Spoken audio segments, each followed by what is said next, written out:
चैत्रे मासि जगद्ब्रह्मा ससर्ज प्रथमेहनि वत्सरादीन् वसन्तादीन् ऋतून् राशींस्तथा तिथीन् जय नाम संवत्सरं మహానుభావుడైనటువంటి బ్రహ్మ సంవత్సరాన్ని ప్రారంభించడానికి చాలా ఆలోచించాడు. ఏ రోజున ప్రారంభిస్తే లోకంలో ఉండే అందరూ సుఖ శాంతులతో ఉంటారు అని. ఇంట్లో ఓ 10 మంది పిల్లలు ఓ తల్లిదండ్రులకి సంతానంగా ఉంటే ఆ 10 మందిలో ఎవరైతే ఆరోగ్యంలో సరిలేకుండా ఉన్నారో, సరైనటువంటి విద్య అభ్యాసం లేకుండా ఉన్నారో, లేక తగినటువంటి సంపాదన లేకుండా ఉన్నారో వాళ్ళ మీదే ఆ తల్లిదండ్రులకి దృష్టి ఎక్కువగా ఉంటుంది. కన్నది 10 మందిని సమానంగానే అయినా వీళ్ళ గురించిన ఆలోచన ఎక్కువగా ఉంటుంది. అలాగే బ్రహ్మ కృతయుగ జనాన్ని సృష్టించిన, త్రేతాయుగంలో వారిని సృష్టించిన, ద్వాపరయుగంలో వారిని తానే సృష్టించిన, కలియుగంలో ఉన్నటువంటి మనని సృష్టి చేయడం కోసం, అంటే కలియుగంలో ఉండేందుకు మనని సృష్టి చేయడం కోసం బాగా ఆలోచించాడు. ఎందుకని ఈ కలియుగంలో ఉండేటటువంటి జనులందరికీ కూడా అలసులు, మందబుద్ధి, బలులల్పతరాయువులు, ఉగ్రరోగ సంకలితులు, మందభాగ్యులు, సుకర్మములెవ్వియు చేయ చాలరు ఈ కలియుగమందు మానవులు. కలియుగంలో ఉండేటటువంటి జనానికి బద్ధకం అనేది మొదటి గుణం. ఈరోజు పని రేపు చేద్దాంలే, ఇవేళటిది రేపటిది ఎల్లుండి చేద్దాం, ఈ 3 రోజులది ఆ తర్వాత రోజు చేసేసుకోవచ్చు అనే బద్ధకం అనే గుణం ఉంటుంది, వాయిదా వేయడం. మంద బుద్ధి బలులు 2 రోజులు దాటాక వెనకాల ఏం పనులు చేద్దామా అని వాయిదా వేసుకున్నామో ఆ మాటని మర్చిపోయి ఆ రోజు పని ఆ రోజు చేసి విడిచిపెట్టేస్తారు. అల్పతర ఆయువులు, ముత్తాత బతికినంతకాలం తాత జీవించడు, తాత జీవించినంతకాలం కొడుకుండడు, కొడుకున్నంతకాలం మనవడి విషయం అనుమానం. అలా మెల్లగా మెల్లగా మెల్లగా ఆయుష్ క్షీణిస్తూ ఉండే యుగంలో ఉంటారు కలియుగంలో.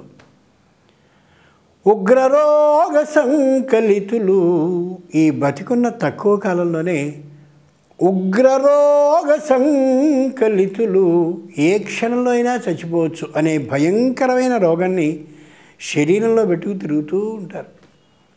భోజనానికంటే ఎక్కువ మాత్రల్ని వేసుకుంటూ జీవిస్తారు పాపం కలియుగంలో వాళ్ళు. సుకర్మములెవ్వియు చేయజాలరు ఈ కలియుగమందు మానవులు. పోనీ ఇన్ని రోగాలతో ఉన్నాం, ఆయుష్యం తగ్గిపోతూ ఉంటుంది, బుద్ధిబలం హెచ్చుగా లేదు, వాయిదా వేసే మనస్తత్వంతో ఉంటాం అని ఇలాంటి దుర్లక్షణాలతో, ఇలాంటి దురదృష్టకరమైనటువంటి విధానాలతో ఉన్నామని ఏదో ఆ సత్యనారాయణ వ్రతం, లేదా ఇదిగో ఫలాని హోమం, ఫలాని యజ్ఞం, ఇదేదో చేయించుకుంటే బాగుంటుంది కదా అనే ఊహ వాళ్ళకి రాదు. ఇలా చెప్పాడు ఫలానాది చేయించుకొని ఏదైనా పురోహితులు అన్నట్టయితే వాడు ఎంత కాజేద్దామని చెప్పాడో అనే దురాలోచనే తప్ప ఒక్క సదాలోచన వీళ్ళకి రాదు. సుకర్మములెవ్వియు చేయజాలరీ కలియుగమందు మానవులు. ఈ కలియుగంలో ఉండే మనుషుల లక్షణం ఇది. అంచేత ఎలా అయినా సరే వీళ్ళకి సుఖం జరిగేందుకు, శాంతి కలిగేందుకు మంచి రోజున సృష్టి చేసినట్టయితే వాళ్ళు నిజంగా ఆచరించవలసిన ధర్మాలని సక్రమంగా ఆచరించకపోయినా కొంతలో కొంత వాళ్ళని సృష్టించిన ముహూర్త బలం బట్టైనా హాయిగా ఉంటారని భావించిన బ్రహ్మ ఓ మంచి రోజు తీసుకుని ఆ రోజున సృష్టి చేద్దాం, ఆ రోజు యుగాదిని ప్రారంభిద్దాం, ఆ రోజు సంవత్సరాదిని చేద్దాం, ఆ రోజును ఉగాది చేద్దామని ఆలోచించి ఓ మంచి ముహూర్తాన్ని ఎన్నుకున్నాడు ఆయన. ఏమిటా ముహూర్తం? ఏ రోజు ఈ యుగం సృష్టింపబడి యుగ ఆది అయింది? ఏది సంవత్సరాది అయింది? సంవత్సరాల్లో మొదటిదైన ప్రభవ అనే పేరు కలిగిన ఆ సంవత్సరంలో సృష్టి చేద్దాం అనుకున్నాడు బ్రహ్మ. అనుకోగానే సంవత్సరంలో 2 అయనాలు వచ్చాయి, ఉత్తరాయణం, దక్షిణాయనం. జనవరి 14 నుంచి జూలై 15 వరకు ఉండే కాలం అది ఉత్తరాయణం. జూలై 16 నుంచి జనవరి 13 వరకు ఉండేటటువంటి కాలం దక్షిణాయనం. ఈ రెండు మన ఆయన ఎదురుగా రాగానే రెంటిలో మొదటిది ఏ ఉత్తరాయణమో దాంట్లో సృష్టి చేద్దాం అనుకున్నాడు. ఉత్తరాయణం అనగానే మళ్ళీ 3 ఋతువులు వచ్చి పడ్డాయి, వసంతం, గ్రీష్మం, వర్షం అని. అబ్బో, మళ్ళీ 3 వచ్చాయి. వీటిలో దేంట్లో సృష్టి చేస్తే ఈ కలియుగంలో జనులు సుఖంగా ఉంటారు? తేషు ప్రథమ, ఈ మూటిలో మొదటి దాంట్లో సృష్టి చేద్దాం, హాయిగా ఉంటారు అనుకుని వసంత ఋతువులో సృష్టి చేద్దాం అనుకున్నాడు. వసంత ఋతువు అనగానే మళ్ళీ 2 మాసాలు వచ్చాయి, చైత్రమాసం, వైశాఖ మాసం. తయో ప్రథమ, ఈ రెంటిలో కూడా మొదటిది ఏదో దాంట్లో సృష్టి చేద్దాం. ఆ రెంటిలో మొదటిది చైత్రమాసం కాబట్టి చైత్రమాసంలో సృష్టి చేద్దాం అనుకున్నాడు. చైత్రమాసం అనగానే 2 పక్షాలు వచ్చాయి, శుద్ధపక్షం, కృష్ణపక్షం అని. పూర్ణిమ వరకు ఉండేది శుద్ధపక్షం, అమావాస్య వరకు ఉండేది కృష్ణపక్షం. ఈ రెంటిలో కూడా మొదటిది శుద్ధపక్షం కదా, కాబట్టి పూర్ణిమ వైపుకి సాగేటటువంటి రోజుల్లోనే సృష్టి చేద్దాం అనుకున్నాడు. పూర్ణిమ వరకు ఉండే అనగానే తిథులు 15 వచ్చేసాయి. అక్కడ ఏ తిథిలో సృష్టి చేయాలి అనుమానం వచ్చింది. పాడ్యమి నుంచి పూర్ణిమ వరకు 15 తిథులుంటే ఈ 15లోనూ మొదటిదైనటువంటి పాడ్యమి తిథిలోనే సృష్టి చేద్దాం. అన్నీ మొదటి మొదటి మొదటి అనుకుంటున్నాగా అనుకుని పాడ్యమిలో సృష్టి చేద్దాం అనుకున్నాడు. పాడ్యమి అనగానే పగలు, రాత్రి అని మళ్ళీ 2 వచ్చాయి. ఈ రెంటిలో కూడా మొదటిది పగలేగా, కాబట్టి పగటిలోనే సృష్టి చేద్దాం. పగలు అనుకోగానే 15 ముహూర్తాలు వచ్చాయి. తెల్లవారుజాము బ్రాహ్మీ ముహూర్తం 4:30 నుండి రాత్రి వరకు ఉండే ముహూర్తాలు 15 అయ్యేసరికి ఈ 15 ముహూర్తాల్లో ఏ కాలంలో సృష్టి చేద్దాం? అన్నిటికంటే మొదటిదైన బ్రాహ్మీ ముహూర్తంలో సృష్టి చేద్దాం అనుకున్నాడు. అంటే ఏమన్నమాట, ఏ 60 సంవత్సరాల్లో మొదటిది ప్రభవో, ఏ సంవత్సరంలో మొదటిదైన అయనం ఉత్తరాయణమో, ఏ ఉత్తరాయణంలో మొదటిదైన ఋతువు వసంతమో, ఏ వసంతంలో మొదటిదైన మాసం చైత్రమో, ఏ చైత్రమాసంలో మొదటిదైన పక్షం శుద్ధపక్షమో, ఏ శుద్ధపక్షంలో మొదటిదైన తిథి పాడ్యమో, ఏ పాడ్యమిలో ఉంటే రెంటిలో మొదటిదైన పగలో, ఆ మొదటి పగలులో ఉండే 15 ముహూర్తాల్లో మొదటిది బ్రాహ్మీ ముహూర్తమో, ఆ బ్రాహ్మీ ముహూర్తంలో సృష్టి స్థితి లయాలనే మూటిలో మొదటిదైన సృష్టి అనే పనిని బ్రహ్మ, విష్ణు, మహేశ్వరుడనే ముగ్గురులో మొదటివాడైన బ్రహ్మ చేస్తే ఏర్పడ్డది ఈ యుగ ఆది. అదే కాలంలో ఉగ ఆది అయింది. కాలక్రమంలో ఆ ఉగాదే ఇదిగో ఇప్పుడు మనం సంవత్సరాది అని పిలుచుకుంటున్నాం. మొట్టమొదటగా కలియుగాన్ని ప్రారంభించిన మొదటి రోజు అది యుగానికి ఆది కాబట్టి యుగాది. ఇక ప్రతి సంవత్సరము యుగాదిలో అలా సృష్టింపబడుతూ వచ్చే సంవత్సరాలన్నీ సంవత్సరాదులే తప్ప అవి యుగాదులు కావు.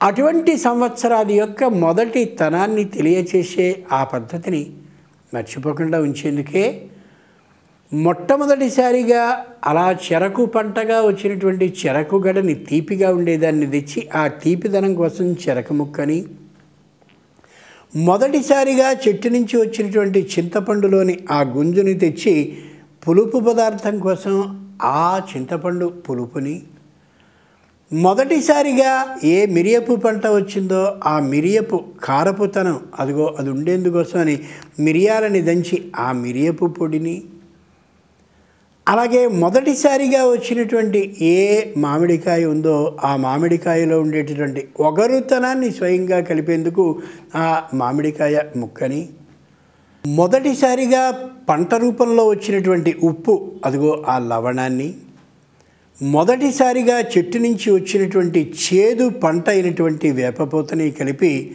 మధుర ఆమ్ల కటు కషాయ లవణ తిక్తభేదాత్, తీపి, పులుపు, కారం, ఒగరు, ఉప్పు, చేదు అనే 6 పదార్థాలతో కలిపినటువంటి ఒక పచ్చడిని ఆ రోజు తినవలసినటువంటి మొదటి భక్ష్యంగా ఇంట్లో అందరికంటే మొదట పుట్టినటువంటి ఒక పెద్ద ఆయన ద్వారా అందరికంటే పెద్దవాడైనటువంటి పరమేశ్వరుడి ముందు ఇంట్లో ఉన్న దైవ మందిరం ముందు నివేదనకి పెట్టి ఇంటికి యజమానురాలైనటువంటి ఆవిడ ద్వారా ఈ పచ్చడిని అందరికీ పంచేలా చేస్తారు.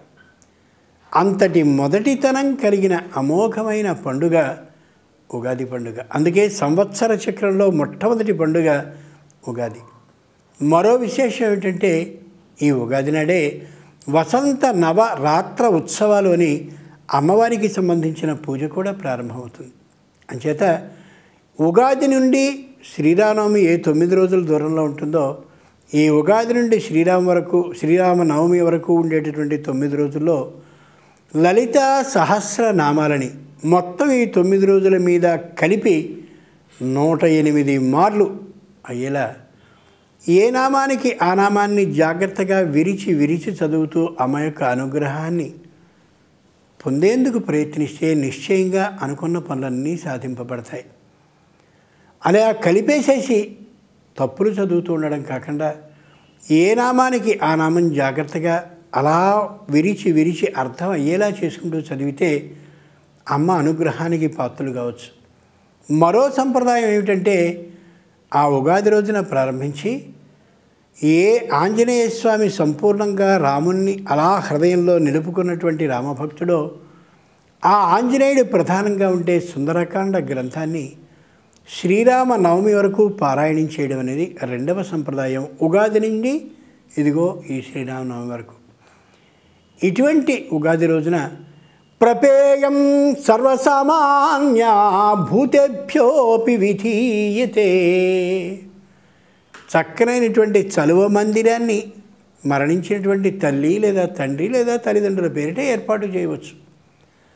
చలువ మందిరం దాన్నే చలివేంద్రం అని లోకల్లో అంటారు. పెద్ద బాణ నిండుగా బాగా పల్చగా ఉండేటటువంటి మజ్జిగని, కొత్తిమీర, అల్లం, అలాగే ముఖ్యమైనటువంటి కొన్ని వస్తువులు, అది తాగినప్పుడు ఎండలో వచ్చినటువంటి పాంధుడు బాటసారికి సంతోషం కలిగేందుకు, ఆ ఎండ దెబ్బ తగలకుండా ఉండేందుకు ఏర్పాటు చేసి ఓ మనిషి అక్కడ ఉండి పోసే విధంగా ఏర్పాటు కానీ చేసినట్టయితే తృప్త్యంకిచ పితామహా, పితామహులైన వాళ్ళందరూ తృప్తిని పొందుతారు అని ధర్మశాస్త్రం తెలియచేస్తున్న మాట.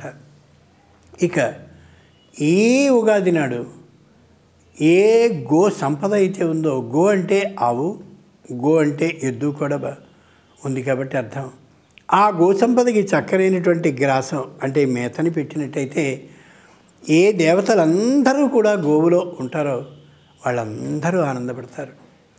ఇక ఒకరికొకరు శుభాకాంక్షల్ని తెలియజేసుకునేటటువంటి విధానాన్ని ప్రాచీనులు చాలా గొప్పగా చెప్పారు. స్వస్తి ప్రజభ్యః పరిపాలయంతాం న్యాయేన మార్గేణ మహిషాః గోబ్రాహ్మణేభ్యః శుభమస్తు నిత్యం లోకాః సమస్తాః సుఖినో భవంతు.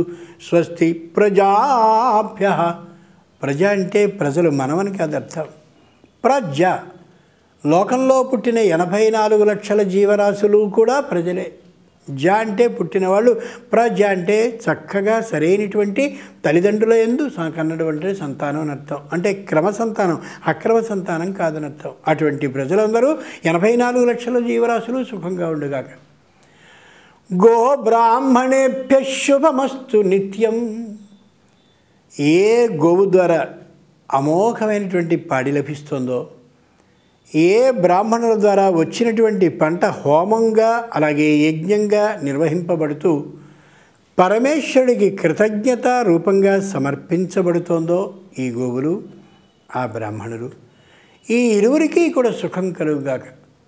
పరిపాలయంతాం న్యాయేణ మార్గేణ మహిషాః, పరిపాలకులైనటువంటి ఆ రాజులు పరిపాలన చేస్తూ ఉండేటటువంటి లక్షణం కలిగిన వాళ్ళు న్యాయబద్ధ విధానంలోనే రాజ్యాన్ని చేస్తుందురు కాక. అంతేకాదు కాలే వర్షతు పర్జన్యః, సరైనటువంటి కాలంలో మేఘుడు వర్షించుగాక. పృథివీ సస్యశాలిని, భూమి ఎక్కడా ఖాళీ లేకుండా అమోఘమైనటువంటి పంటల్ని పండించుగాక. దేశోయం క్షోభరహితః, ఏ విధమైన యుద్ధాలు లేకుండా, ప్రపంచం అంతా ఉపద్రవాలు లేకుండా సుఖశాంతులతో ఉండుగాక. రాజానః సంతు నిర్భయాః, శిక్ష విధించవలసిన సందర్భం ఏర్పడ్డప్పుడు పరిపాలకులు భయం లేకుండా శిక్షల్ని విధింతురుగాక అని శుభాకాంక్షల్ని తెలియచేస్తూ ఈ జయనామ సంవత్సరం మనందరికీ కూడా సంపూర్ణమైన అనుగ్రహాన్ని ఆ పరమేశ్వరి ఇయ్యాలని కోరుతూ ఆ సంవత్సరం కారణంగా మళ్ళీ పై సంవత్సరం వరకు మనం ఆనందంగా ఉండాలని ఆ పరమేశ్వరుని మరోమారు ప్రార్థిస్తూ సెలవు తీసుకుందాం. స్వస్తి ప్రజాభ్యః.